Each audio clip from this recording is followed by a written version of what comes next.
Batata, Bandeko, Ban Équateur Mambenga, Banakin Malebo, Mbote Mingi, Nabino Banso. Bampangi na Munu Nyonso, Bandundu, Bakongo, Mbote Nabeno. Banabe Tubamu Kasai, Kasai Oriental, Beto Aboe. Kasai Oriental, Beto Abo. Kasai Occidental, Sangai Wabo. Bandouk Bapenzi Bote ba Est et République démocratique du Congo. Katanga, Maniema, province orientale, Nord Kivu, Sud Kivu, Amjambo, Fashi, Munapatikana, Pakunifata. Je m'excuse d'abord, il y a Mikolo Belé qui est au monanité. Mikolo Belé qui n'a l'obité. Aidé de l'Oméa, bonjour. Makolo le vieux, bonjour depuis la Chine là-bas. Mais, Junior Moulongo, bonjour. Donc, je m'étais dit pour une fois, Tikilana nous va congolais temps. Il y a qu'à réfléchir. Parce que Loba, ça ne les aide pas. De temps en temps, c'est mieux les moutons raisonner dans nos namaïs et naïa bon moto et permettre biso petoyer ba degré à réflexion à peuple nabiso. Après quelques jours, nous allons se rendre compte que degré à réflexion est vraiment moi mon boulot.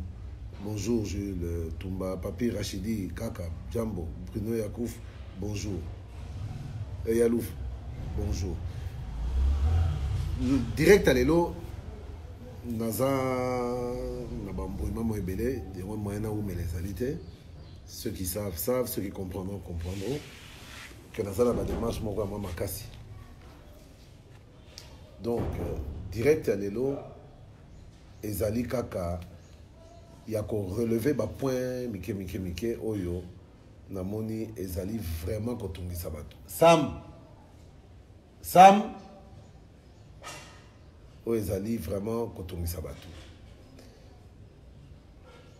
Yayambo, gouvernement. Oyo, gouvernement, est comme il y a c'est là où tu et comme le gars a zémi à 13 mois, tu as battu ce qui maman a s'en sortir n'engeni, tu as battu ce qui moi nango a robota mana souki na minu to éviter. Mais une chose est sûre, gouvernement et Kobima. Ba négociation zaki makasi. Na moni est belé, baza qu'on se plaindre. 65 ministères. Bozuka 23 cash. Ah, Félix Sango a pouvoir. Ah, Félix Sango a koki makamute. Ah, Félix Sango boy. Pour Massou Mounio Somokilele comme Fachi. Je rappelle à tout le monde.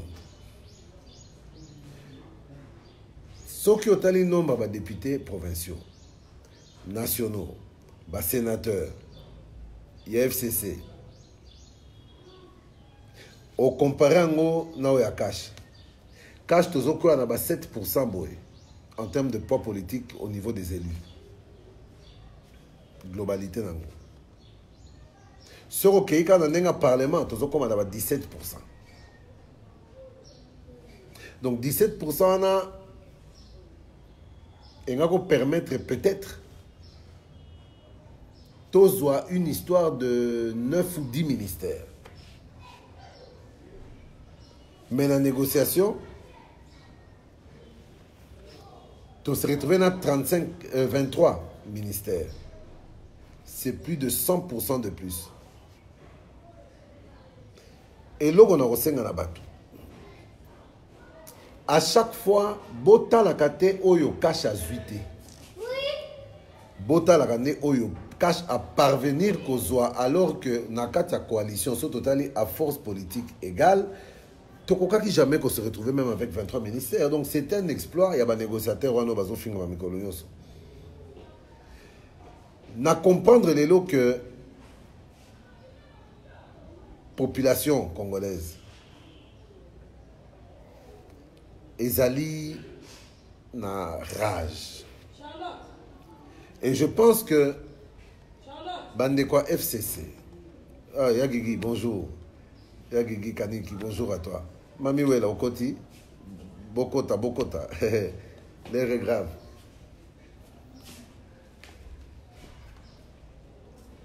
Bande quoi FCC, il ne faut pas comprendre. Ngai, personnellement, naloba toujours ngai na kosa kate. Na sala kaya moko semblant, mais kosa ne na kokate. Bandeko FCC, Gérard Mboka malamu te. Ndeko Joseph Kabila a Gérard Mboka malamu te na batuna ye. Kozanga ko gérer Mboka malamu nde tindi kanda na koina ye oyo toza ko sentir na kati ya population batu mususu donc beta ata lisolo ya Dracula mais a Kabila te. Régime enyokola ki batu tellement que ti lelo batu bakomi na traumatisme. Souci ya Congo, souci ya Congolais ezake bato yo bakenda. Tout le monde a rabango les sous-soutés. À vrai dire, c'est pour cette raison que c'est lancé une bataille électorale pour vraiment tourner page à kabilisme. Mais réalité politique est rattrapée biso. Toké na maponomi, tozi majorité na parlementaire. Tozi majorité na parlement provincial. Donc, Yangonde, tu se retrouvé dans la situation où ceux qui t'olanda qui tozangi mboka c'est juste, s'il vous plaît. On a s'exprimer, nazo lobana yabiso. Fax ici, le problème n'est pas des ministres, mais des ministères régaliens. On va y arriver. Ceux qui ne se sentent pas concernés par ce live, je crois que ce serait même beau passer chemin Nabino. J'ai vraiment envie de parler à mon peuple, de parler à ceux qui sont prêts à m'écouter et pas à faire des critiques inutiles sans rien proposer comme alternative. Il y en a quand ouais, donc, constitution et PSA et choix. Cohabitation, to coalition. Cohabitation, c'est-à-dire que toké n'a pas politique, il y a un parti nyonso. FCC Alingaka Zalana, totalité gouvernement, premier ministre, Assalido. Mais qui aurait perdu? Pas seulement le cash, mais aussi et surtout la population. Donc, Tolingaki Tosala et le Romorote. Et on s'est décidé d'aller condiment coalition. Parce que coalition, ce n'est pas une proposition de cash. Et Zara Bango FCC.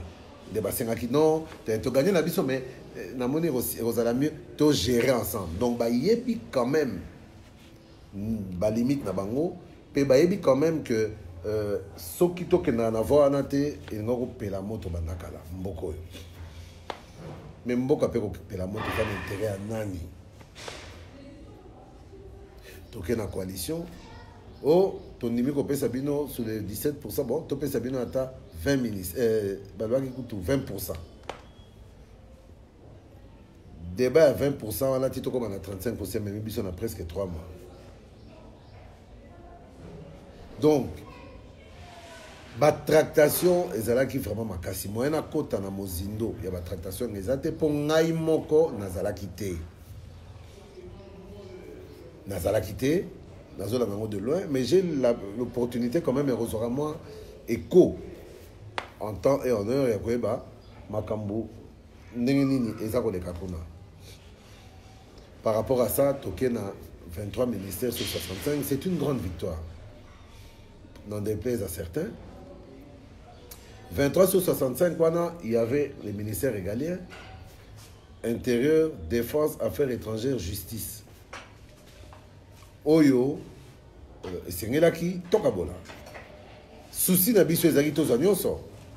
Mais une fois de plus, je vous rappelle chaque fois que moyen ya kotia ki yanke na niveau mobo ezate parce que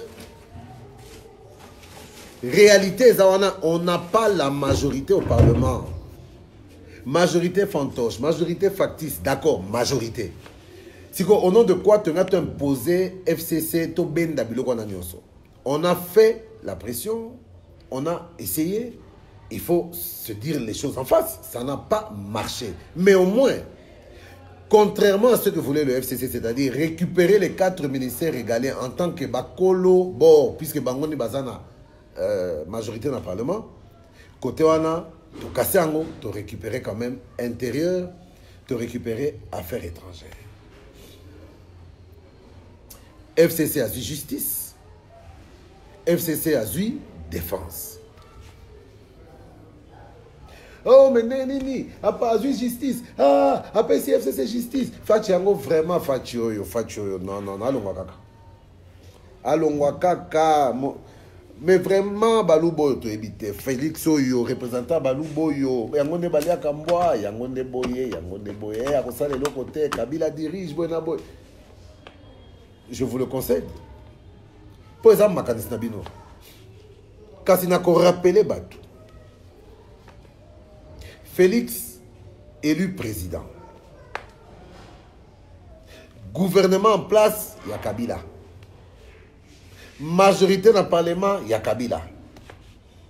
Ministre à justice, Tambwe Mwamba, Oya Tetu wana Oyo, Batouazolo Balelo, mais Nata Azalaki wana Moutako Kakae Azalakate. Firme Yangami Banyongae Bakangae a bénéficié de la loi d'amnistie, mais à Beta Soki. Combien d'années 2012, 2019 Abimarate. Mais Moukanga n'a ministère Zalaki, Obazolo Balelo. Félix Temouta amnistia qui est. Félix Temouta gracia qui est. Il n'a pas gracié, mais c'est Félix seul qui a pu mettre en mouvement l'exécution de cette ordonnance et de cette loi d'amnistie. Pour Tambaloba qui a Robimate. Il reste là, mais il ne va pas sortir, ce monsieur, un délinquant. Il va rester là. Eh bien, il est resté là jusqu'à ce que Félix arrive là aussi et qu'il dise terminé, faites sortir Yangam. Qui n'a pas vécu atermoiement, hésitation, il y a Tamemamba, Boyaki. Mais le chef de l'État s'est imposé, Tamemamba Libanda. Le chef de l'État s'est imposé, Eugène Diomindonga là. Un délinquant qui ne peut pas aller à moins de 500 mètres d'une école, Eugène Diomi Libanda. Franck Diongo, il a tabassé les militaires, il s'est fait justice. Franck Diongo, Libanda, Otozoloba, Ezaba, Oyo, Bakombo Ebani. Mais est-ce que vous avez combien de 100 noms, comme je les appelle? Baza Libanda. Mais pour faire libérer les prisonniers politiques, Katumbia Kembia watozomo na ba photo azokende na Bruxelles ko za passeport azora passeport. Pour ba prisonnier politique babima. Fachi. Katumbia zo passeport. Fachi. Mboussa Namwisi le grand azonga Congo. Fachi. Jean-Pierre Bemba azonga Congo la nanda kwa tata na ye. Fachi. Est-ce que Félix Antoine Tshisekedi Tshilombo détenait le ministère de la Justice? Non. Il était président de la République. Et c'est à ce titre-là. Donc, même ce ministère de la Justice-là, tu aurais qu'on minimiser, tu peux qu'on banaliser en gros. C'est vrai. Parce que ça aurait été une meilleure chose que tout ça en gros. Mais comme on ne l'a pas, il faut s'adapter à la situation et se dire que rien n'est perdu. Le génie congolais, le génie de l'homme politique congolais, du cash en particulier, doit s'exercer. Et le ministère agir là-bas, ça n'a rien. Oh, mais ministère de la Défense, mais t'as là, Maï, Kotoyo, Rwandais, Ougandais, Bazobeta Bisso, faire de ces boys, oui. Est-ce que Baye Barake, commandant suprême de la force armée nationale, n'a la police? C'est le chef de l'État. Quand on a dans le Bamingide, mais on va rêver. On va se retrouver dans le lot, on va nous comprendre que Masolo n'a retard. Parce qu'on travaille.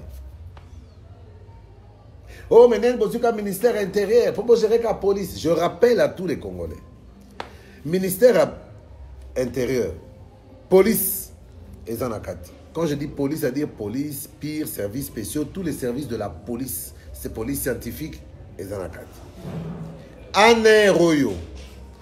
Et ils ont rattaché dans la présidence Natangwa Kabila, Joseph, sénateur à vie, notre sénateur à tous. pour y avoir la place on a été présent à vie mobimba timo ko la tia zolo likolo nda longo sénateur et encore on connaît kana bonheur à sénateur en air wana normalement et dépendra na ministère intérieur balobi bato bakotaka na Congo babimaka contrôle les arrêtés yango ne ba rebelle c'est marapamba pamba muto a surveiller entrer dans sortir à kokota na kobima ba congolais nani DGM ezana kati ya ministère intérieur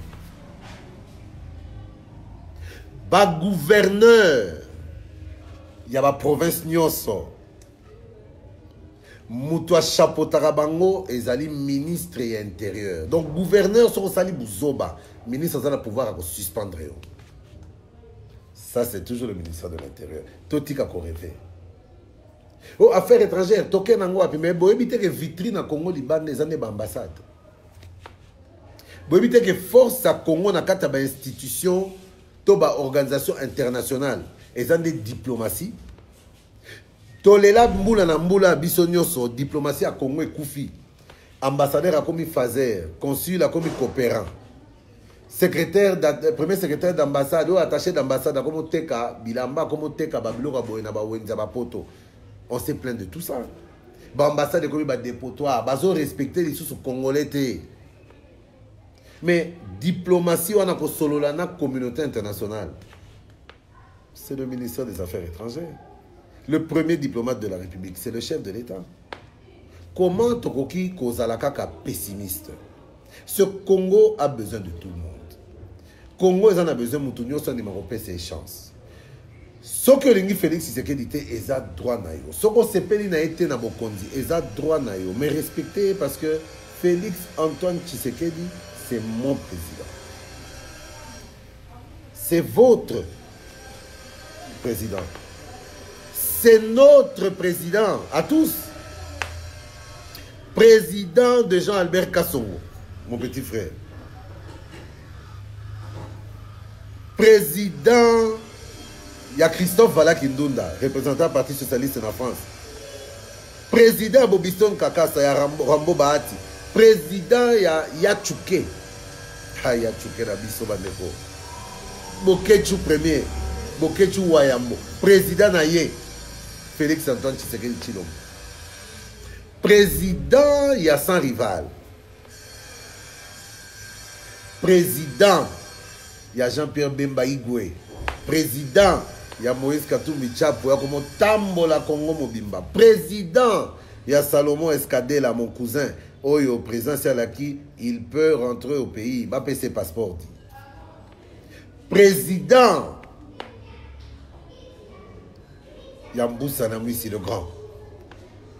Président, il y a Max Mbembe Kumbembe Panther. Président, il y a Tcheskoli. Hein? Président, il y a Olive Lembe Kabila. Président, il y a Yam Martin Fayoulou Madidi. Oh, il y a une décision, Moussou Azouak, et ça, la Ranganzoto Mabibi. Yam Martin Fayoulou Madidi. Président, Félix Antoine Tshisekedi Tshilombo. Borobo et Ote. Attends, parce que il y a mon assez andima. Pour la demande du comité national de suivi à Biloroniwana. Alors, Félix Tshisekedi reste à la présidence et moi je gère. Donc, ce qui est resté, c'est ça déjà. Président, il y a Joseph Kabila Kabange. On a tambola na ba plaque PR, présidence de la République. Qui ça mobimba mata qui ta la barodeo na kingakati et pesi batu liboma. Ndenge moni Kabila nazo diriger mboka. Ba plaque PR wana ndenge nini? Na comme il peut na pona rappeler batu. PR elingi koloba présidence de la République. PR elingi koloba te président de la République. D'ailleurs, Fachi na mutuka na ye. Atambolaka na plaque ya PRT. Atambolaka na ba armoirie nationale. Attends na plaque oyaye. C'est-à-dire que mon koloboromo na Kabila tamboli na plaque wana. Il y a ba tête à léopard na ba étoile sur ni emblème. Il y a chef de l'État. Mon kolo na boloba. Mais ako yengaka na ba plaque à PRA. Il est sénateur à vie. Mais en tant qu'ancien président, Nani a la responsabilité à protection. C'est la présidence de la République. Mais, ce qui est comme PR, mais les conseillers, oui, mais les conseillers, ils ont droit pour la présidence, mais Kabila a la présidence. Bon, les hôtes de marque, oyo ba yaka na mboko oyo ba coréen ba japonais ba américain ba français o ba tambola na ba plaque ya PR wana tolo ba ke ba ko zonda ba bokonza fachi. Non, c'est temporaire. Est-ce qu'il y a des plaques prévues pour les anciens présidents? Non, jusque là. Donc c'est vers là qu'on doit orienter nos pensées. Et je vais faire cette proposition parce que quelque part ça dérange. Na comprendre nangaï qu'ils ont dérangé bateau. Surtout bateau ba monaki vraiment qui est donc non type là qui négatif. C'est vrai qu'aujourd'hui, on a l'impression que cette victoire de Fachi est un peu amère. Il m'arrive aussi de le sentir comme ça. Mais moi, j'ai décidé d'avancer. Et Belé, Balingi ko avancer. On va au bord de la route. On va dans balabala comme là. Balabala on nyoka boy. A balabala on côté ngomba boy. Côté boy. Mais ozo loba ozo telemato tambola pour nzele za moulaï. Tout voyage commence par un pas. Donc, au lieu de rester assis là, à critiquer tout le temps, lève-toi, mets-toi debout, avance. Qu'importe où tu vas arriver, avance d'abord. C'est ça que moi, je rêve. C'est de ça que moi, je rêve pour mon Congo. Docteur Pépin Pagna, il doit retirer ses plaques, ça donne mauvaise impression. Je dis, ceux qui peuvent retirer ma plaque, moyen peut attendre la 100 plaques. Et ça, c'est pour ma péquissa qui. Donc, je vais proposer la Open the Door, la création d'une plaque destinée aux anciens présidents de la République ou bien une plaque pour les sénateurs, je ne sais pas. Le problème, c'est que rien n'avait été prévu. La nature ayant horreur du vide, nous avons laissé les choses en état. Azotam on a la plaque PR. Oh non, Koutou, Moutoukanaye, Moutoukanaye, Moko Azotam on a non, et ça la plaque. Alors ça la rodéo na na Kingakati. Yo sur le moni ba plaque na yo. Olobio baluka. Bakoya ko tungisa yo ko tamola na lupango no sans plaque. Et puis vraiment, au moni, c'est vrai que toujours le état de droit. C'est vrai qu'il y a des choses qui dérangent. C'est vrai qu'il y a des choses qui doivent changer. Mais je crois qu'il faut toyer kolana nous peko. Toyer kolana nous peko.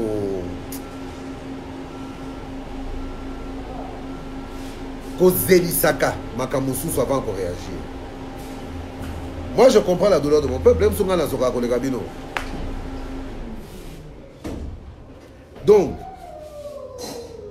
nous sommes butés à une problématique. Mes frères, en tout cas, la problématique c'est laquelle? Nous sommes liés. Nous sommes pieds et poings liés par la Constitution. Nous sommes liés par des accords. Aujourd'hui, nous devons savoir que la loi ne rend pas toujours justice. Respecter la loi, c'est un fait. Mais le respect de la loi jusqu'à un certain niveau est entraîné escalade, comment dire, escalade, crise moko oyo, selon là, c'est important na minito. Nzete nyonso soki ezobota ebimi libanda boy. Ata sekoya. Ata babengaka na poto le chêne, un arbre solide. To wenge. Soki bando bota mutu nyonso soki bake o sekoya, nzete ezaka danger. Nzete ezaka danger. Ah le chêne, ah ça c'est un petit chêne. Ah mais le chêne c'est un arbre solide. Oui, to yebi ke chêne sekoya bazaba nzete moko solide. Mais solidité, c'est le temps. Et ce temps permet quoi? Ce temps permet à l'arbre, le chêne, le séquoia, il y a qu'à implanter des racines. Mais si ça y a nzete, ne comme ça nzete makasi.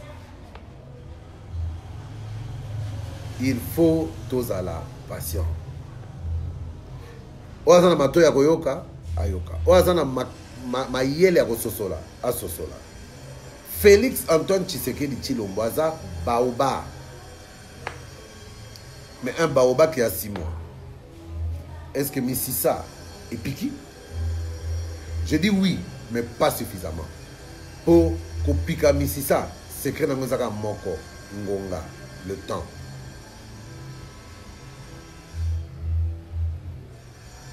Ndenge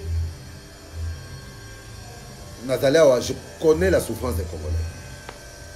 Je défends le point de vue de mon camp, le cash. Bon, on dit que la paix tente là-bas, tout le monde boit, ou ceux qui vont payer arabe, non, vous critiquez ce que je dis, proposez autre chose. Critique sans proposition, moi je ne suis plus ça. Donc, l'on la page d'Angaï, Salama Kamoussous. Le cash est sur la bonne voie. Dans le baki, Zemia sorti à gouvernement comme il y a Zemia, moi, si mon boy, me dit 13 mois. Nangongoyo batali boye biso tokanisa kutu ke no mo senga bota bisi sote azana na 1 cm et demi 1 cm et demi mais to kufa beto sani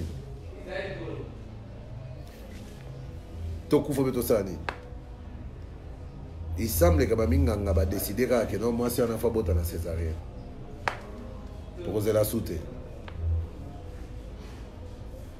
ah bazo mekana nous tension bazo meka ba fonction vitale ce qui est bien pour eux mais quand même faut tout tourner mon mien c'est ça en bonne santé tout moi na ngwa bende santé nyonso bazo meka attention ba checker OK la femme va bien la femme Congo maman Congo aza bien ko botande mindondo lokwa ba signyoso donc moi na ya maman Congo o ba bengi gouvernement minganga batali ba comprendre que aza na position ba bengaka na siège. Donc, on est mouteuse à nasser, moi, je apesi mon panzi boy. So, bo bimise na makasi, boko bo mana moi na maman. Ya on est bazako masse bazo balola, komeka ko balola moi na libumu me, et si mi penzate. Bazo sale césarienne, semaine auto so banda. Maman na fabota. So ki abotite semaine oyo, bon, towe ba oba médecin ba ko décider. Mais ngai on a yebi tout le matériel est prêt, le bloc opératoire est prêt. Il faut Maman Congo à Bota, la césarienne, semaine. Et moi, na koganga ngé, batu bakobe taper ma boko. S'il vous plaît, nazo sala, pas de bruit, je suis en direct. Donc, comprennent qui pourra. Pour Moussou Sezalaki, justement, il y a différents ministères.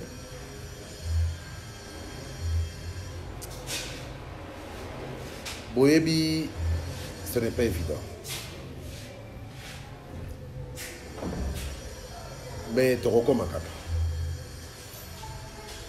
Le chef de l'État travaille dur. Mais, tellement que j'en ai mon travail, tout ternion sort.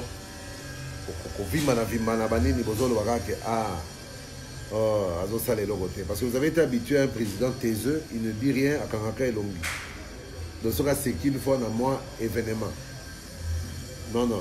Yé Félix Antoine Tshisekedi Tshilombo. Bon, ce n'est pas le baboé. Ezouta na motema.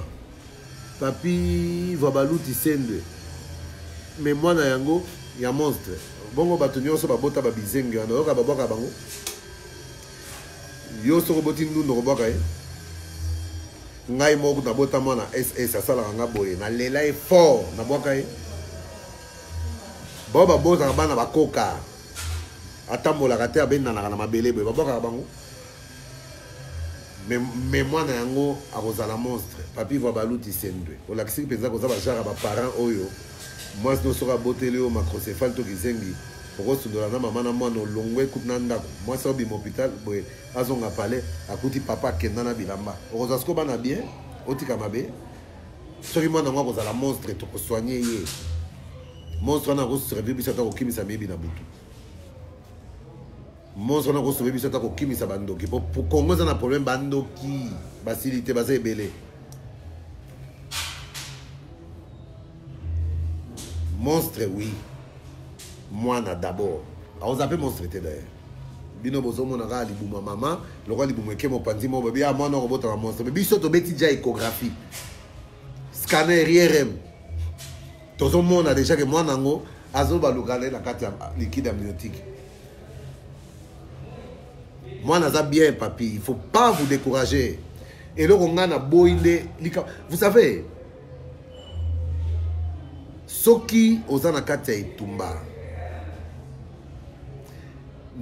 Pika pende ndima oyo koya tina suka ngai na pika pende na ndimi oyo koya po na yebi ke toza na schéma mosusu te na kati ya schéma oyo toza nango nde tokozwa pe basolution ya schéma yango.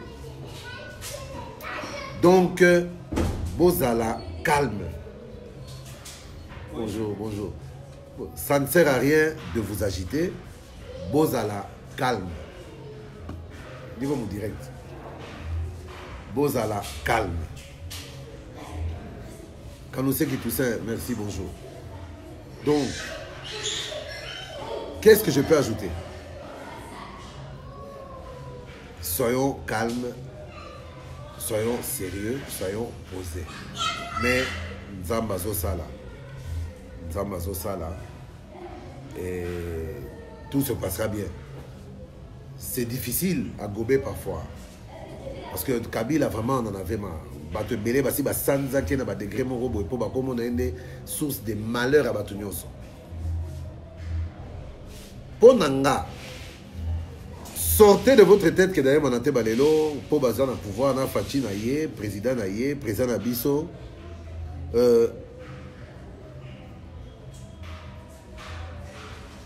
Kabila comme saint. Comment a commencé? Comment a commencé? Aza sainte, Aza sainte.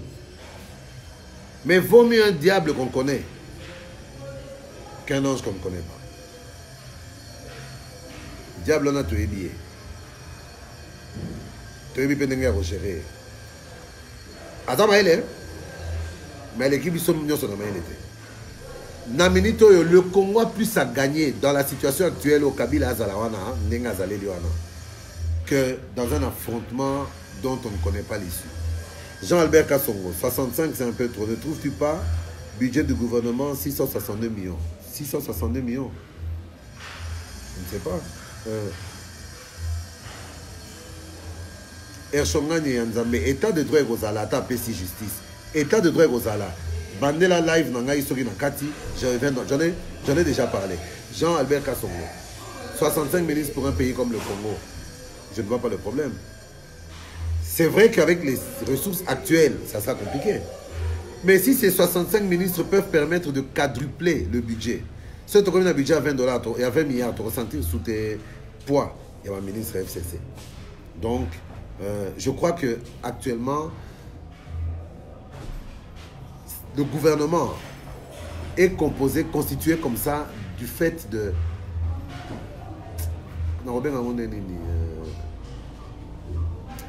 obligation par rapport à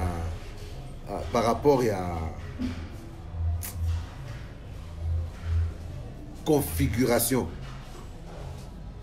Il y a la législative. On n'a pas le choix. Un homme qui comprend ses faiblesses pourra ensuite savoir d'où il pourra tirer sa force.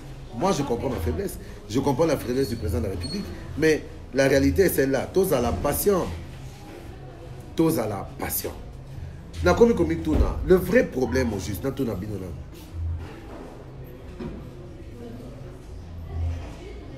Asala, la fini. Ata salina noté, est-ce que le vrai problème c'est que comme on n'aime pas Félix, il ne doit pas réussir, ou bien on n'aime pas Félix, mais comme il est chef de l'État, le Congo doit être la priorité de chacun. Bon, Asala, Malamu, Torobeta Maboko Mabe, Toroboya. Non, comme Tolingi était, na Malamu, na Mabe Toboyi. Bon, finalement, Jean-Albert Kassongo, la portion du budget alloué au gouvernement et de 662 millions sur les 4 milliards. Les 4 milliards des années précédentes. C'est là que tu as voté budget en septembre. Tu as exactement budget aux à combien. À partir de là, on pourra savoir quelle est la portion réservée au ministre. Maintenant, on a émis le gouvernement ici sous le leadership de Félix Antoine Tshisekedi Tshilombo, qui préside le conseil des ministres. Et ça là-bas, œuvre où la population va sentir que parce que pour le gouvernement a la servi, pour le gouvernement a un moyen politique, il faut produire plus. Pour tout le monde, vendre budget de 4 milliards. Non, il faut qu'on soit au-delà. Et nous serons au-delà, croyez-moi. Donc, ça ne sert à rien de s'agiter dans les minutes. Léopard et à basket, qui coupe d'Afrique.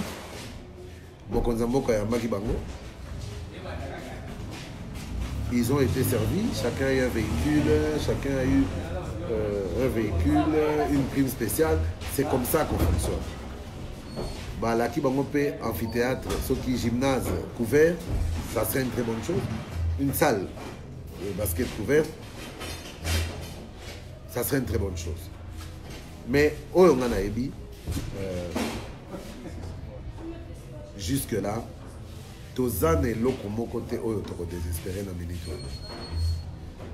le temps court en notre défaveur, c'est vrai. Mais je sais qu'en 4 ans et demi ou en 4 ans, nous serons en mesure de faire plus que ce que certains font en 10 ans. Donc, pour aller là, je crois que embrouillement. On est ensemble. Mardi ou mercredi, je serai encore en direct. Poto Beta Masolo, il y a une nouvelle autre d'ici mercredi. Pour commenter on a live quand même. Mais en attendant, la paix chez vous. Bon dimanche à tous. Que le Seigneur nous garde, que le Seigneur nous protège. Longue vie au chef de l'État. Nous avons PC Boigna, P. Maële, P. Motema Makassi. Il y a pas affronté la situation que nous avons traversée. En tant que chef de l'État, ce n'est pas facile. Je vous remercie. À la prochaine.